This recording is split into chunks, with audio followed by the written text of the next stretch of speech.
Hello दोस्तों, स्वागत है आप सभी का अपना चैनल अंकिता दीदी टीचिंग। तो आज हम पढ़ने वाले हैं फ्यूचर टेंस। ठीक है, आज हम लोग कौन से टेंस के बारे में पढ़ने वाले हैं? Future tense. तो फ्यूचर टेंस मीन्स होता है भविष्य काल। क्या होता है जी? फ्यूचर टेंस मीन्स भविष्य काल, मतलब ऐसा समय जो अभी आने वाला है। ठीक है, अभी आया नहीं है और क्या होने वाला है? आने वाला है। तो आने वाला समय को क्या बोलते हैं? फ्यूचर टेंस बोलते हैं। ठीक है, तो फ्यूचर टेंस का कितना भाग होता है? 4 भाग होता है। ठीक है, कितना भाग होता है जी? फ्यूचर टेंस का 4 भाग होता है। तो फ्यूचर टेंस का जो 4 भाग होता है उसका सबसे पहला भाग क्या होता है? फ्यूचर सिंपल होता है। क्या होता है जी? पहला फ्यूचर सिंपल होता है, दूसरा क्या होता है? फ्यूचर कंटिन्यूअस होता है, और तीसरा होता है फ्यूचर परफेक्ट, और चौथा क्या होता है? फ्यूचर परफेक्ट कंटिन्यूअस होता है। ठीक है, तो जो हम फ्यूचर टेंस है, तो फ्यूचर टेंस का 4 भाग है। 4 भाग का जो पहला भाग है फ्यूचर सिंपल, उसके बारे में क्या करने वाले हैं हम आज डिटेल से पढ़ने वाले हैं। ठीक है, तो देखो फ्यूचर सिंपल। ठीक है, क्या पढ़ेंगे जी अब? Future simple. ठीक है, तो फ्यूचर सिंपल का सबसे पहले क्या देखना है हमको? पहचान देखना है कि फ्यूचर सिंपल टेंस, जो फ्यूचर सिंपल टेंस है उसका पहचान क्या होता है। तो सबसे पहला पहचान क्या होता है फ्यूचर सिंपल का? ग गी गे होता है। ठीक है, क्या होता है जी? फ्यूचर सिंपल का पहचान ग गी गे होता है। मतलब कोई भी वाक्य के लास्ट में अगर आपको ग गी गे दिखता है तो आपको कौन सा टेंस होगा? फ्यूचर सिंपल होगा। ठीक है, जैसे कि मैं खाना खाऊंगा, मैं खाना खाऊंगा, तो लास्ट में कौन सा अक्षर आ रहा है? ग अक्षर आ रहा है। ठीक है, मैं खाना खाऊंगा, तो लास्ट में कौन सा अक्षर आया? ग आया। ठीक है, वह स्कूल जाएगी, वह स्कूल जाएगी, तो लास्ट में कौन सा अक्षर आया? गी आया। ठीक है, वे आज आएंगे, वे आज आएंगे, तो क्या बोल रहा है? लास्ट में कौन सा अक्षर आ रहा है? गे आ रहा है। ठीक है, आएंगे, तो मतलब किसी भी वाक्य के लास्ट में अगर आपको ग गी गे अक्षर दिखता है तो आपको कौन सा टेंस होगा? फ्यूचर सिंपल होगा। ठीक है, अब फ्यूचर सिंपल का सबसे पहला सेंटेंस क्या बनता है? अफर्मेटिव सेंटेंस बनता है। क्या बनता है जी? अफर्मेटिव सेंटेंस बनता है। ठीक है, अफर्मेटिव सेंटेंस मीन्स क्या होता है? सकारात्मक वाक्य। क्या होता है जी? सकारात्मक वाक्य मतलब ऐसा वाक्य जिसमें क्या और नहीं शब्द नहीं आता, वो आपका कौन सा वाक्य होता है? सकारात्मक वाक्य होता है। ठीक है, जिसमें सीधा सीधा वाक्य बनता है। ठीक है, जैसे कि मैं खाना खाऊंगी, वह सोएगा, वह आएगा, वे जाएंगे आएंगे, मतलब कहीं भी क्या और नहीं शब्द आ रहे हैं क्या आपको? नहीं आ रहा, मतलब आपको कौन सा टेंस हो गया? सॉरी, अफर्मेटिव सेंटेंस हो गया। ठीक है, क्या हो गया जी? अफर्मेटिव सेंटेंस बोले तो सकारात्मक वाक्य। ठीक है, अब जो सकारात्मक वाक्य है उसका फॉर्मूला क्या होगा पता है आपको? सबसे पहले आपको अफर्मेटिव सेंटेंस में क्या लगाना पड़ता है? सब्जेक्ट लगाना पड़ता है। ठीक है, क्या लगाना पड़ता है जी? सब्जेक्ट। सेकेंड आता है हेल्पिंग वर्ब, और थर्ड आता है वर्ब का फर्स्ट फॉर्म। हमेशा याद रखना फ्यूचर सिंपल में वर्ब का कौन सा फॉर्म लगता है? फर्स्ट फॉर्म लगता है। फिर आपका क्या आता है जी? ऑब्जेक्ट आता है। ठीक है, तो ये हो गया आपका फॉर्मूला। ठीक है, अब ये जो फॉर्मूला है ना उसको थोड़ा और डिटेल से समझते हैं। ठीक है, फिर उसके बाद क्या करेंगे? फ्यूचर सिंपल से रिलेटेड सेंटेंस बनाना सीखेंगे। ठीक है, तो देखो जो हमारा फॉर्मूला है उसको थोड़ा सा और डिटेल से समझते हैं। ठीक है, तो देखो सबसे पहले क्या है? सब्जेक्ट है, तो सब्जेक्ट में पहला क्या आता है जी? आई। आई मीन्स क्या होता है? मैं। वी मीन्स क्या होता है? हम। ठीक है, और यू मीन्स क्या होता है? तुम। दे मीन्स क्या होता है? वे। ही मीन्स क्या होता है? वो लड़का। सी मीन्स क्या होगा? वो लड़की। इट मीन्स क्या होगा? या होगा। ठीक है, इसका यूज किसके लिए होगा? निर्जीव वस्तु के लिए होगा। ठीक है, और नेम मीन्स क्या होता है? नाम, मतलब दुनिया के जितने भी नाम है सभी क्या है? सब्जेक्ट है। ठीक है, ये क्या हो गया हमारा? सब्जेक्ट। फिर सेकंड क्या आता है? Helping verb. Helping verb means क्या होता है? सहायक क्रिया, मतलब जो हमको टेंस की पहचान करने में क्या करता है? मदद करता है, उसको क्या बोलते हैं जी?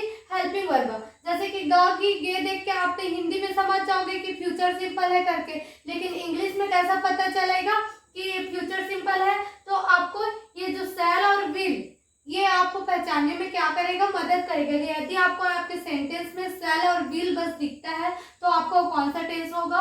फ्यूचर सिंपल होगा। ठीक है, तो देखो जो ये शैल और विल दो हेल्पिंग वर्ब है, तो कौन से सब्जेक्ट के साथ शैल लगेगा और कौन से सब्जेक्ट के साथ विल लगेगा, इसको हमको क्या रखना पड़ता है? याद रखना पड़ता है। ठीक है, तो देखो जो आई है और वी है उसके साथ कौन सा हेल्पिंग वर्ब यूज होता है? शैल यूज होता है। ठीक है, और जो you they he she it name है उसके साथ कौन सा हेल्पिंग वर्ब यूज होता है? विल यूज होता है। ठीक है, फिर क्या आता है वर्ब का फर्स्ट फॉर्म। आपके जितने भी सब्जेक्ट है सभी के साथ वर्ब का कौन सा फॉर्म लगेगा जी? फर्स्ट फॉर्म लगेगा। मतलब फर्स्ट फॉर्म क्या होता है? जैसे कि बोलना, हिंदी में क्या बोल रहे हैं? बोलना। तो बोलना को इंग्लिश में क्या बोलेंगे? स्पीक। तो बोलना एक क्रिया है, क्रिया जो बोलने की क्रिया है उसको इंग्लिश में क्या बोलते हैं? स्पीक बोलते हैं। तो स्पीक का फर्स्ट फॉर्म क्या होगा? स्पीक ही होगा। मतलब हिंदी को इंग्लिश में जो ट्रांसलेट करके बोलते हैं ना, वही हमारा क्या होता है? फर्स्ट फॉर्म होता है। ठीक है, तो जितने भी आपके सब्जेक्ट है सभी के साथ वर्ब का कौन सा फॉर्म लगेगा? फर्स्ट फॉर्म लगेगा। ठीक है, प्लस आपका क्या होगा? ऑब्जेक्ट। ऑब्जेक्ट आपका कुछ भी हो सकता है जो आपको किसी भी कार्य को करने में मदद कर रहा है कोई चीज, तो वो आपका क्या हो जाएगा? ऑब्जेक्ट हो जाएगा। ठीक है, तो ये हमेशा जरूरी नहीं कि आपके सेंटेंस में ऑब्जेक्ट आए। अगर आए तो आप उसका ऑब्जेक्ट का यूज करना, नहीं आए तो मत करना। ठीक है, तो ये क्या हो गया आपका जो आपका अफर्मेटिव सेंटेंस है उसके फॉर्मूला का डिटेल हो गया। ठीक है, अब इसी फॉर्मूला को यूज करते हुए हम लोग क्या बनाएंगे? सेंटेंस बनाएंगे। ठीक है, तो पहला सेंटेंस देखो, मैं गाना गाऊंगी। क्या बोल रहे हैं जी? मैं गाना गाऊंगी। तो आपको सबसे पहले अगर कोई भी सेंटेंस को हिंदी से इंग्लिश में ट्रांसलेट करना है तो आपको सबसे पहले क्या करना पड़ेगा? टेंस का पहचान करना पड़ेगा। ठीक है, जैसे कि लास्ट में, और टेंस का पहचान क्या कहाँ से होता है? जो वाक्य है, सेंटेंस है, उसके लास्ट से होता है। ठीक है, तो जैसे देखो, मैं गाना गाऊंगी, तो गाऊंगी जो शब्द है उसका लास्ट वाला अक्षर क्या है? गी है। क्या है जी? गी है। तो अगर आपको किसी भी सेंटेंस के लास्ट में जो अक्षर होगा वो क्या दिखेगा आपको? ग गी गे दिखता है, तो आपका कौन सा टेंस होता है? फ्यूचर सिंपल होता है। क्या होता है जी? फ्यूचर सिंपल होता है। ठीक है, तो हमको समझ में आ गया गी देख के कि कौन सा टेंस है? फ्यूचर सिंपल है करके। ठीक है, अब उसके बाद हमको क्या पहचानना रहता है? सेंटेंस पहचानना रहता है कि अफर्मेटिव है, नेगेटिव है, या फिर इंट्रोगेटिव है, या फिर इंट्रोनेगेटिव सेंटेंस है। तो हम उसका पहचान कैसे करेंगे? ऐसा वाक्य जिसमें क्या या फिर नहीं शब्द नहीं आता, वो आपका कौन सा वाक्य रहता है? अफर्मेटिव सकारात्मक वाक्य रहता है। ठीक है, तो आपको पता है सकारात्मक वाक्य का सूत्र क्या होता है? सबसे पहले सब्जेक्ट आता है। क्या आता है जी? सब्जेक्ट। तो सब्जेक्ट क्या है आपका? मैं। तो मैं को क्या बोलेंगे? आई बोलेंगे। ठीक है, तो क्या आ गया? आई। फिर सेकंड क्या आता है आपका फॉर्मूला में? Helping verb. तो आपको पता है कि जो आई है उसके साथ कौन सा हेल्पिंग वर्ब यूज होता है? सेल यूज होता है। तो यहाँ क्या आएगा? सेल। आई सेल। फिर क्या आ रहा है? वर्ब का फर्स्ट फॉर्म। तो वर्ब मीन्स क्या होता है? क्रिया। तो क्रिया इसमें क्या है? मैं गाना गाऊंगी। तो जो गाऊंगी शब्द है ना, जो गाने की क्रिया है उसको क्या बोलते हैं? सिंग बोलते हैं। ठीक है, गाऊंगी को मतलब जो गाना गाने की क्रिया है उसको क्या बोलेंगे? सिंग बोलेंगे। तो सिंग आ जाएगा। आई शैल सिंग। फिर क्या आता है? ऑब्जेक्ट। अब क्या गाएंगे जी? गाना गाएंगे। तो गाना को क्या बोलते हैं? सॉन्ग बोलते हैं। क्या बोलते हैं? सॉन्ग। ठीक है,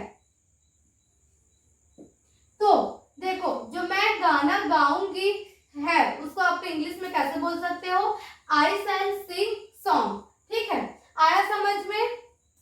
अब सेकेंड सेंटेंस देखो, वह रायपुर जाएगा। क्या बोल रहे हैं जी? वह रायपुर जाएगा। मतलब आपका जो सेंटेंस है उसके लास्ट में क्या आ रहा है? ग आ रहा है। ठीक है, ग आ गया मतलब आपका कौन सा टेंस हो गया? Future simple. और क्या और नहीं शब्द नहीं आया मतलब क्या हो गया? आपका अफर्मेटिव सेंटेंस हो गया। ठीक है, तो अफर्मेटिव का फॉर्मूला क्या होता है? सबसे पहले सब्जेक्ट आता है। तो सब्जेक्ट क्या है आपको? वह। तो देखो, वह का यूज लड़का के लिए भी करेंगे और किसके लिए करेंगे? लड़की के लिए भी करेंगे। ठीक है, लेकिन हमको पता कैसे चलेगा कि ये लड़का है कि लड़की? तो लास्ट को देखो क्या बोल रहा है? जाएगा। तो जरूर वो क्या होगा? लड़का होगा। कौन क्या होगा जी? लड़का।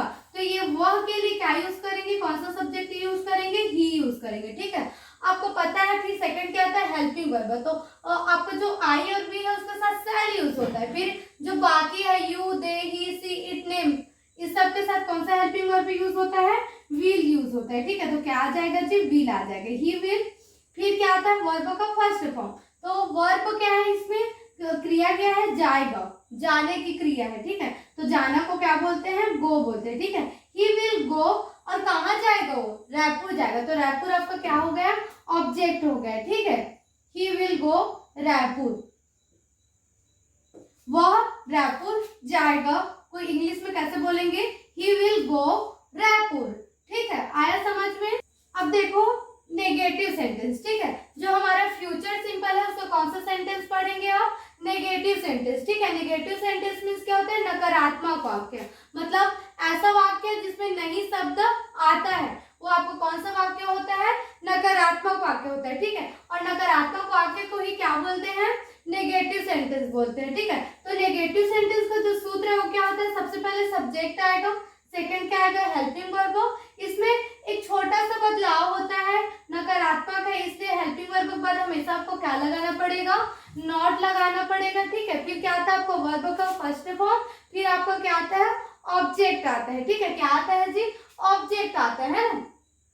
तो ये हो गया आपका नकारात्मक वाक्य का फॉर्मूला, ठीक है। अब इसी फॉर्मूला से क्या बनाते हैं, सेंटेंस बनाते हैं, ठीक है। और बाकी जो भी नियम है आपका, जो सब्जेक्ट है वही रहेगा, जो हेल्पिंग वर्ब है वही रहेगा, और जैसे यूज होता है वैसे ही होगा। जो वर्ब का फर्स्ट फॉर्म है वो सबके साथ वैसे ही लगेगा जैसे अफर्मेटिव में लगा, प्लस ऑब्जेक्ट का ऑब्जेक्ट ही रहेगा, मतलब अफर्मेटिव जैसे ही सारे नियम होंगे, बस एक्स्ट्रा हमको क्या लगाना पड़ेगा, नॉट लगाना पड़ेगा हेल्पिंग वर्ब के बाद, ठीक है। तो इससे भी हम क्या बना लेते हैं, एक सेंटेंस बना लेते हैं, ठीक है। अब सेंटेंस देखो, वे पूजा नहीं करेंगे, क्या बोल रहे हैं जी, वे पूजा नहीं करेंगे। तो सबसे पहले हिंदी से इंग्लिश ट्रांसलेट करना है तो हमको टेंस पहचानना पड़ेगा। तो टेंस है गे आ रहा है इसलिए फ्यूचर सिंपल, ठीक है, समझ में आ गया। लास्ट में क्या है, गे अक्षर आ रहा है ना, मतलब लास्ट का जो शब्द है उसमें लास्ट वाला अक्षर क्या है आपका, गे है, मतलब वो आपको कौन सा टेंस हो गया, फ्यूचर सिंपल हो गया, ठीक है। सेकंड क्या पहचानना रहता है, सेंटेंस। तो सेंटेंस में कौन सा वर्ड आ रहा है, एक्स्ट्रा नहीं आ रहा है, नहीं आ रहा है मतलब नकारात्मक वाक्य, नकारात्मक बोले तो नेगेटिव सेंटेंस। तो नेगेटिव हमको दोनों ही बात क्लियर हो गया कि फ्यूचर सिंपल के कौन सा सेंटेंस है, नेगेटिव सेंटेंस है। तो नेगेटिव सेंटेंस का फॉर्मूला क्या होता है, सबसे पहले सब्जेक्ट। तो सब्जेक्ट क्या है आपका, वे को क्या बोलते हैं जी, इंग्लिश में दे बोलते हैं। तो क्या आ जाएगा, दे के साथ कौन सा हेल्पिंग वर्ब आता है, कुछ समय पहले पढ़े हम लोग, विल आता है, तो विल आ जाएगा, दे विल। फिर नहीं वर्ड आया है ना, तो हेल्पिंग वर्ब के बाद हमेशा आपको क्या यूज करना पड़ेगा, नॉट, तो नॉट आ जाएगा, दे विल नॉट। फिर क्या आता है, वर्ब आता है, क्या आता है जी, वर्ब। तो वर्ब क्या है, कौन है इसमें, क्रिया क्या है, पूजा करना, ठीक है, क्या है, पूजा करना। तो पूजा करना को क्या बोलते हैं, वर्शिप बोलते हैं, क्या बोलते हैं जी, वर्शिप, ठीक है। तो वे पूजा नहीं करेंगे को इंग्लिश में कैसे बोलेंगे, दे विल नॉट वर्शिप, वे पूजा नहीं करेंगे, ठीक है। आया समझ में। तो ये हो गया आपका नेगेटिव सेंटेंस। अब इंट्रोगेटिव सेंटेंस पढ़ते हैं, ठीक है। अब देखो इंट्रोगेटिव सेंटेंस, ठीक है। अब क्या पढ़ेंगे जी, जो फ्यूचर सिंपल है उसका इंट्रोगेटिव सेंटेंस है ना। तो इंट्रोगेटिव सेंटेंस मीन्स क्या होता है, प्रश्नवाचक वाक्य होता है। क्या होता है जी, प्रश्नवाचक वाक्य, मतलब ऐसा वाक्य जिसके द्वारा क्या पूछा जाता है, प्रश्न पूछा जाता है। मतलब वो कौन सा वाक्य है आपको, प्रश्नवाचक वाक्य, ठीक है। तो प्रश्नवाचक वाक्य का फॉर्मूला क्या होता है पता है, जो आपका हेल्पिंग वर्ब होता है वो क्या हो रहा था, अफर्मेटिव नेगेटिव में सब्जेक्ट के बाद लग रहा था, लेकिन जो इंट्रोगेटिव है उसमें हेल्पिंग वर्ब क्या हो जाता है, सबसे पहले आता है, फिर आपका क्या आता है, सब्जेक्ट आता है, और सब्जेक्ट के बाद क्या आता है आपका वर्ब आता है, फिर क्या आता है आपको ऑब्जेक्ट आता है, ठीक है। बाकी जितने भी नियम है वो जो पहले था वही रहेगा, बस इसमें चेंज क्या होता है, हेल्पिंग वर्ब पहले आएगा, फिर सब्जेक्ट आएगा, फिर वर्ब आएगा, फिर क्या आएगा, ऑब्जेक्ट आएगा, ठीक है। अब इससे क्या बनाते हैं, सेंटेंस बनाते हैं, ठीक है। तो अब सेंटेंस देखो, क्या तुम अंग्रेजी पढ़ाओगे, क्या बोल रहे हैं जी, क्या तुम अंग्रेजी पढ़ाओगे। तो लास्ट में सबसे पहले क्या पहचानना है, टेंस। तो टेंस कैसे पहचानेंगे, लास्ट से। तो लास्ट में क्या है, गे आया, मतलब फ्यूचर सिंपल, और आपका शुरू में ही क्या शब्द आ गया, क्या आ गया, क्या आ गया जी, क्या। तो जब क्या शब्द आता है तो आपको कौन सा वाक्य होता है, प्रश्नवाचक वाक्य, ठीक है। कौन सा वाक्य होता है जी, प्रश्नवाचक वाक्य, मतलब ऐसा वाक्य जिसमें क्या शब्द आ जाता है वो क्या होता है आपका, प्रश्नवाचक वाक्य। और प्रश्नवाचक वाक्य में जो हेल्पिंग वर्ब होता है वो कहाँ लगता है, सबसे पहले लगता है। तो आपका हेल्पिंग वर्ब क्या होगा, सबसे पहले आएगा। तो आपका सेल आएगा कि विल आएगा, तो तुम के साथ कौन सा हेल्पिंग वर्ब आता है, विल आता है ना, तो यहाँ पर क्या आ जाएगा, विल आ जाएगा, ठीक है, विल। फिर क्या आता है, सब्जेक्ट। सब्जेक्ट कौन है, तुमको क्या बोलते हैं, यू बोलते हैं, तो यू आ गया, विल यू।